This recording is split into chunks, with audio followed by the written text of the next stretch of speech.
2 настай охин бид хоёрын хамгийн том туслах хүнс юу гэж? Авокадо буюу өглөөний шимтэй цай. Хамгийн амархан болдог, хамгийн хурдан, хамгийн шимт хичээл өгч болдог өглөөний цай. Болсон авокадо. Авокадог сайхан зүсээд энэ хальсанд нь ухаад тэгээд идчихнэ. Манай 2 баг бид 3 ангидаа явахаас өмнө өглөөнийхөө цаг ууж амжуулдаг. Хамгийн түрүүнд авокадо идчихдэг. Ингээл амархан. Хамгийн амархан цай.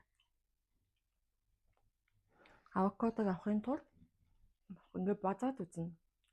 Тэгэхээр зөөлрсөн нэг гоё таатай мэдрэмж төрүүлчих юм бол болсон. За ийм бараан болцсон байх юм бол энэ дээр нэдэг бондгорын бас ингээд хөдөлгөөд үзээрэй. Тэгэхээр харалцсан буюу энэ дээд талаасаа жоохон хий мэдрэгдэж ирэх юм бол дотроосоо нуудж байгаа авокадо гэсэн үг.